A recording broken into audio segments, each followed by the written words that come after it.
Praise the lord. దేవునికి మహిమ కలుగును గాక. ప్రభునంతులరా, యేసుక్రీస్తు అతి పరిశుద్ధ నామంలో ఈ వీడియో చూస్తున్నటువంటి ప్రతి ఒక్కరికి కూడా పాస్టర్ పునీత్ కుమార్ అయినటువంటి నేను నా హృదయపూర్వక వందనాలు తెలియజేసుకుంటున్నాను. ప్రభునంతులరా, మరి దేవాది దేవుడు కృప చూపించి ఒక అద్భుతమైన ఆధ్యాత్మిక కార్యక్రమానికి శ్రీకారం చుట్టడానికి కృప చూపించాడు.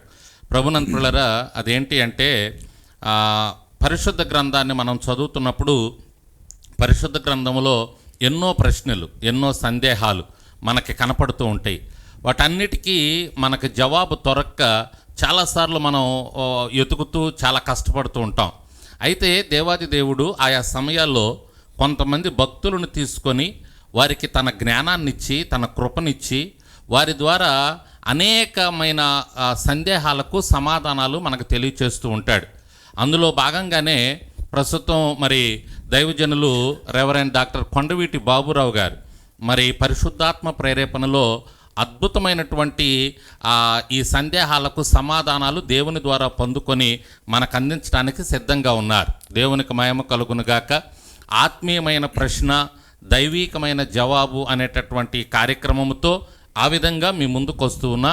దయచేసి మరి ఈ కార్యక్రమం ద్వారా వచ్చేటటువంటి ఆ యొక్క జవాబులని జాగ్రత్తగా మీరు విని మీ సందేహాలను నివృత్తి చేసుకొని దేవుని కృపకు పాత్రులై దేవుడిచ్చే ఆశీర్వాదాలు, మేలులు పొందుకోవాలని ప్రేమతో ఒక దైవజనుడిగా మీకు తెలియచేస్తూ ఆ దైవజనులని మీ ముందుకు తీసుకొస్తూ ఉన్నాను. అన్న వందనాలన్నా. Praise the lord. ఈ కార్యక్రమాన్ని దేవుని కృపలో ఈ విధంగా ఏర్పాటు చేయటానికి శ్రీకారం చుట్టినందుకు చాలా చాలా ధన్యవాదాలన్నా. దేవుడు మిమ్మల్ని ఆశీర్వదించునుగాక. బహుబలంగా వాడుకొని అనేక మందికి ఆశీర్వాదకరంగా ఈ కార్యక్రమం ద్వారా కూడా మిమ్మల్ని నడిపించునుగాక. థ్యాంక్ యూ వెరీ మచ్ అన్న. Thank you. We welcome you this great episodes. ఆత్మీయమైన ప్రశ్న, దైవికమైన జవాబుకు స్వాగతం. ప్రభు మిమ్మల్ని అందరూ దీవించునుగాక. ఈ ఎపిసోడ్ల ద్వారా మీరు ఎప్పుడు విన్నటువంటి ఎన్నడూ విడన డెప్త్ క్వశ్చన్స్ అండ్ ఆన్సర్స్ మీరు చూస్తారు. అవి ఇప్పటి నుంచి ఎపిసోడ్లుగా మీకు అందించడానికి ప్రభు సహాయం చేశారు.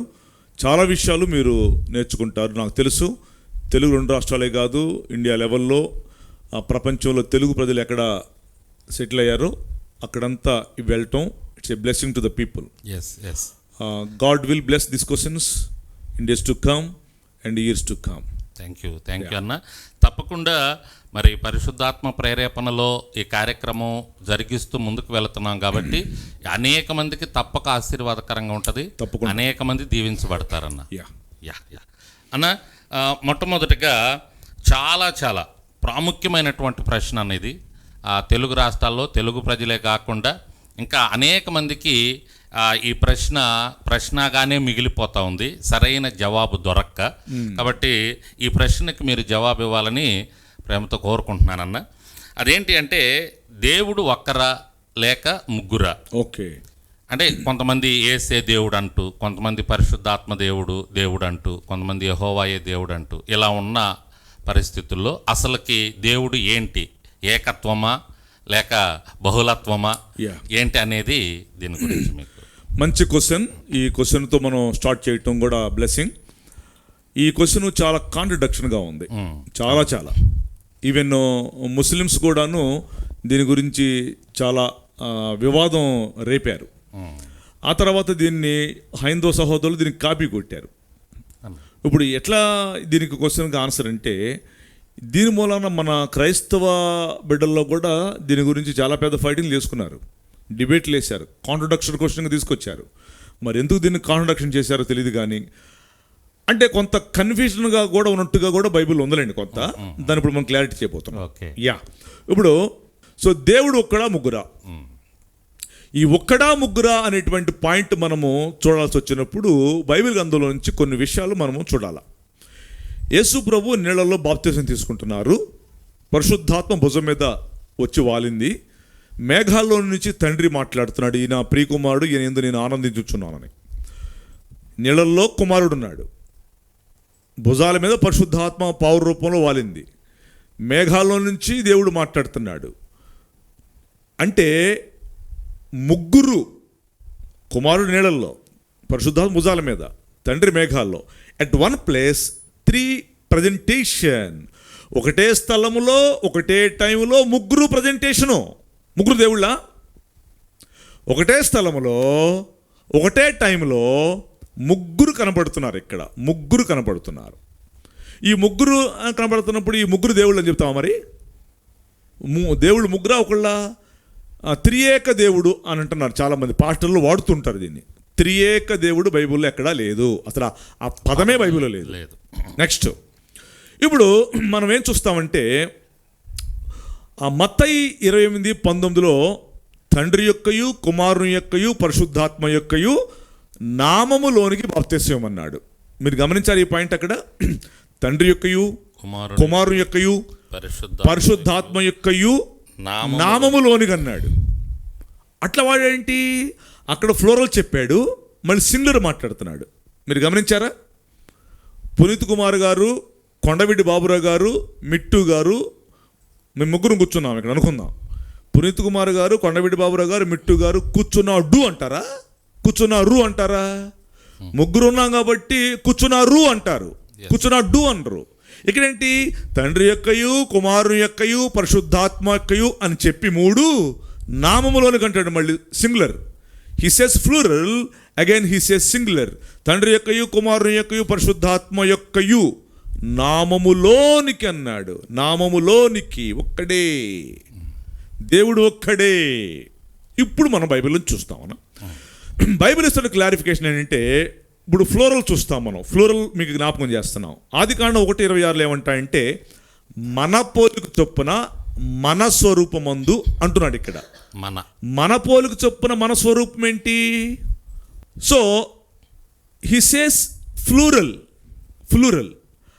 మన స్వరూపమందు మన పోలిక చొప్పున ఏంటి? ఇక్కడ మన అంటే ఎవరో చెబుతున్నాడు, పక్కన ఎవరో ఉన్నట్టుగా ఉండదు. అక్కడ మన అంటున్నాడు. మన స్వరూపమందు మన పోలిక చొప్పున అంటే ఎవరో చెబుతున్నాడు?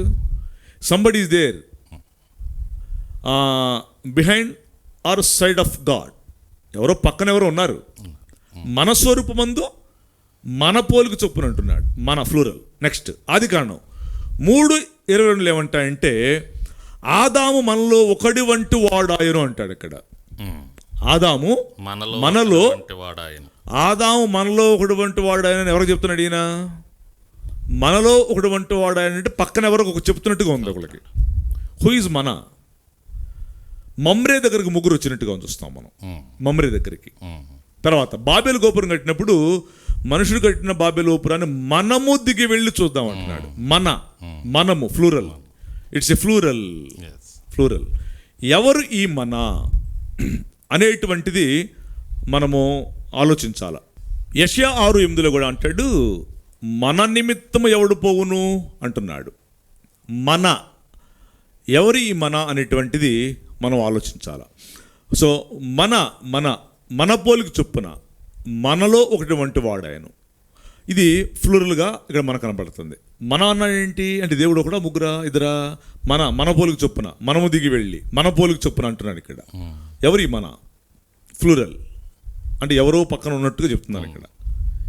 ఎవరికి చెప్తున్నారు అసలు? ఎవరు వీళ్ళు అంటే దేవుడు ఒకడా ముగ్గురా? సింగులర్.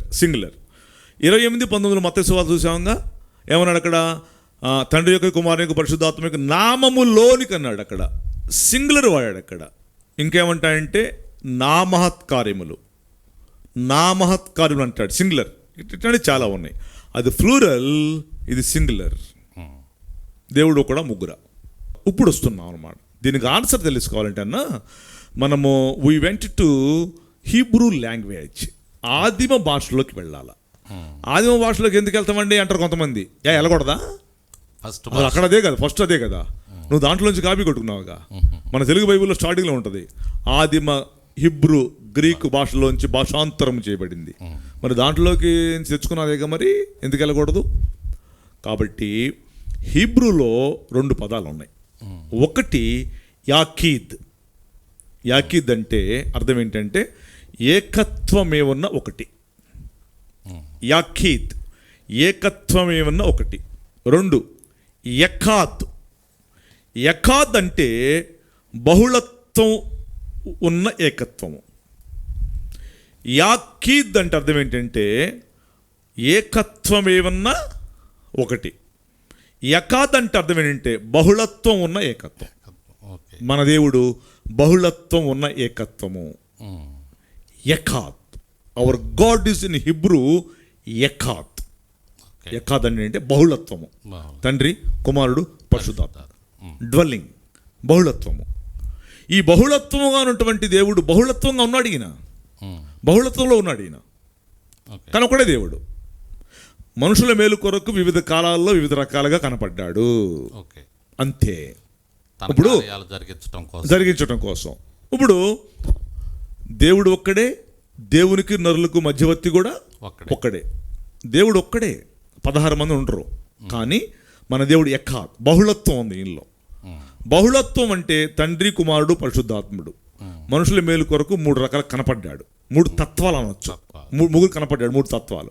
3 రకాలుగా కాకపోతే 190 రకాలు కనపడతాడు. నీకెందుకు అసలు? నువ్వు కాఫీ కొట్టుకుంటే సరిపోయిందా? సో 3 రకాలుగా కాకపోతే 16 రకాలు కనపడతాడు. ఆయన క్యాపబిలిటీ అది. ఆయన మార్పు చెందని మార్పు లేనివాడు. ఆయన డ్వెల్లింగ్ గాడ్. ఆయన ఎన్ని రకాలుగైనా మార్పు చెందగలడు. కానీ దేవుడు ఒక్కడే. మనుషుల మేలు కొరకు తత్వాలుగా కనపడ్డాడు అంతే. 3 తత్వాలు. 3 తత్వాలుగా కనపడకపోతే 16 తత్వాలు కనపడతాడు. మనిషికి ఏంటంటే అభ్యంతరం ఏంటి అసలు? ఈ దేవుడిని అర్థం చేసుకునే దాంట్లో ఉంటుంది అన్నమాట. దేవుడు ఒక్కడే. సో 3 విడతీయకూడదు. ఎట్లాగంటే కొండవీటి బాబురావు, రైట్? కొండవీటి బాబురావు ఒకనే. ఆత్మ, శరీరము, ప్రాణము. ఆత్మ, శరీరము, ప్రాణము. కానీ ఒకడే మనిషి. ఇది చెక్క బల్ల. చెక్క బల్ల కాకముందు చెక్క, చెక్క కాకముందు చెట్టు, చెట్టు కాకముందు ఇత్తనం. అంతా ఒకటే. మళ్ళీ ఎక్స్ప్లెనేషన్ కరెక్ట్గా ఉండాలి, అప్లకబుల్ కరెక్ట్గా ఉండాలి. పిచ్చి పిచ్చి ప్రసంగాలు చేయకూడదు. ఇష్టం వచ్చినట్టు నాకే పెద్ద హీరోయిన్ తెలిసింది అనకూడదు. నువ్వు సొక్కాలు చేయించుకుంటే మేము వస్తాం నీ క్వశ్చన్లోకి, డౌట్ లేదు దాంట్లో. సో ఇష్టం వచ్చినట్టు చెప్పేసేయటం తప్పు. చెక్క బల్ల, బల్ల కాకముందు చెక్క, చెక్క కాకముందు చెట్టు, చెట్టు కాకముందు ఇత్తనం. కానీ అంతా ఒకటే. కొండవీటి బాబు ఒకడే. ఆత్మ, ప్రాణము, శరీరము 3 ఉన్నాయి. కానీ ఒక్కడే. That is God. సో తండ్రి, కుమారుడు, పరిశుద్ధాత్ముడు డ్వెల్లింగ్ తత్వాలు 3 రకాలు కనపడ్డాడు మనిషి మేలు కొరకు. 3 రకాలు కాకపోతే 190 రకాలు కనపడతాడు. నీకేంటాయా? నీకు అర్థం చేసుకునేటువంటి దాంట్లో తెలియక డబ్బులు సంపాదించుకోవడం, పిచ్చి పిచ్చి ప్రసంగాలు చేసి పిచ్చి పిచ్చిగా ఆన్సర్లు చెప్పకూడదు. అది నా యొక్క ఫినిషింగ్ టచింగ్ అన్నమాట ఇది. కాబట్టి దేవుడు ఒక్కడే. దేవుడు ఒక్కడే. తర్వాత యేసు ప్రభు దేవుడా కాదా? దాంట్లో ఇచ్చేసాం మనం క్వశ్చన్. అసలు దీన్ని సపరేట్ చేయాలా? దీంట్లో ఇస్తున్నాం మనం. యేసు ప్రభు దేవుడిని బైబిల్లోనే ఉంది అసలు. యా.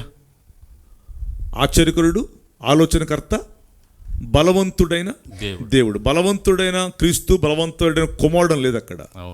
ఆశ్చర్యకరుడు, ఆలోచనకర్త, బలవంతుడైన దేవుడు పుడతాడు దేవుడు అన్నాడు అక్కడ. ఈ 3 ఎవడైతే విడదీస్తాడో వాళ్ళు పాపం చేసినట్టు లెక్కన. విడదీయకూడదు. ఈ తత్వాలు ఇవి. మన దేవుడు అలా ఆ ఆకారంలో ఉన్నాడు ఆయన. కాబట్టి మరి ఇప్పుడు ఇక్కడ 3 కనబడ్డారుగా. మరి ఇదేంటి? మరి కుమారుడు నీళ్ళలో ఉన్నాడు, పరిశుద్ధాత్మ భుజాల మీద వాలాడు, తండ్రి అయిన దేవుడు అక్కడ స్వరంతో ఆ మేఘాలో మాట్లాడుతున్నాడు. ఎట్ వన్ ప్లేస్ 3 ప్రజెంటేషన్ కనబడగలడు. ఆయన అంత సర్వశక్తిమంతుడు. ఆయన క్యాపబిలిటీ అలా ఉంటుంది. కలుగునుగాక అన్న వెంటనే కలిగినప్పుడు ఇట్లా కనపడకపోతే ఇంకెట్ట కనపడతాడు ఆయన? దీన్ని కన్ఫ్యూజన్ చేసేసుకొని మనమే ఒళ్ళంతా చించేసుకొని, బట్టలన్నీ చించేసుకొని ఇష్టం వచ్చిన డిబేట్లు పెట్టి క్రైస్తవత్వాన్ని ఖరాబు చేస్తున్నారు చాలామంది. That is the problem is going on. దేవుని శక్తిని గ్రహించలేక ఇంకోటి అన్న ఇక్కడ ఏం చెప్పాలంటే వీటికి ఆన్సర్లు, ఇట్లాంటి డెప్త్ క్వశ్చన్కి ఆన్సర్లు ఏం చేయాలి? దేవుని కళ్ళద్దాల్లోంచి చూడాలి. అది నీ కళ్ళద్దాల నుంచి పెట్టి చూసామనుకో అంత మొక్కలు ఒక్కలు అయిపోద్ది. When we see from the eyes of God, from the ఈ కళ్ళద్దాల నుంచి, ఆయన కళ్ళద్దాల నుంచి చూస్తే మనకు అర్థం అవుతుంది. సో అప్లకబుల్ కరెక్ట్గా ఉండాలి. నీకు ఇష్టం వచ్చినట్టు దేని బట్టి దానికి అప్లై చేసుకొని చేసుకోకూడదు. ఇప్పుడు కొంతమంది ఏం చేస్తున్నారంటే వీటికి కొన్ని టైటిల్ పెడుతున్నారు వీళ్ళు.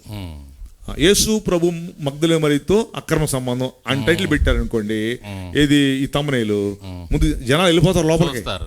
ఈ పిచ్చి జనాలు ఏముందిరా ఏముంటది అక్కడ, బొంద ఏముండదు అక్కడ, ఆడు సొంత ప్రసంగం ఉంటది అక్కడ, ప్రసంగం ఉంటది, సత్యం ఉండదు. అసలు నీకు వాక్యం తెలిసినప్పుడు నువ్వు అసలు వాటిని చూడవు, అసలు Yes. వాక్యం తెలుసుకోవాలి. కాబట్టి ఈ ప్రశ్నకు మీకు ఆన్సర్ దొరికింది అనుకుంటున్నాను నేను. చాలా స్పష్టంగా దొరికిందన్న. యా దేవుడు ముగ్గురుగా ఉంటాడు, 100 మందిగా ఉంటాడు. ఆయన క్యాపబిలిటీ, ఆయన శక్తి ఎంతమందిగా అయినా ఉంటాడు. దేవుడే అంతే, అది ప్రాముఖ్యంగా తెలుసుకోవాలి. ఆయన కళ్ళద్దాల్లోని చూడాలి. అప్పుడు మనకి ఆయన శక్తి ఏంటో అర్థమవుతుంది, ఆయన గొప్పతనం ఏంటో అర్థం, బైబిల్లో నుంచి మనకు ఆన్సర్ దొరుకుద్ది. కాబట్టి ఈ విధంగా ఆలోచన చేస్తూ ఉంటే మనకి దేవుని యొక్క గొప్పతనం అర్థమవుద్ది. కాబట్టి ఆ విధంగా మరి అర్థం చేసుకొని దేవుని గురించి ముందుకు వెళ్ళాలని ప్రేమతో కోరుకుంటూ, ఈ ప్రశ్నకు మీరు జవాబు తెలుసుకున్నారు. చక్కగా మీ హృదయంలో పెట్టుకోనండి, దేవుని శక్తిని గుర్తించండి, ఆయనకు ప్రార్థన చేసుకోండి, ఆయన యందు విశ్వాసం ఉంచండి, ధన్యులు అవుతారు. ఇహలోకములో పరలోకములో దేవుని యొక్క కృపను పొందుకొని ఆశీర్వదించబడతారు. అటువంటి కృప దేవుడు ఈ కార్యక్రమం చూస్తూ ఈ ఆన్సర్స్ వింటున్నటువంటి ప్రతి ఒక్కరికి కలిగించాలని కోరుకుంటూ ప్రార్థన చేస్తూ ముగిస్తున్నాను.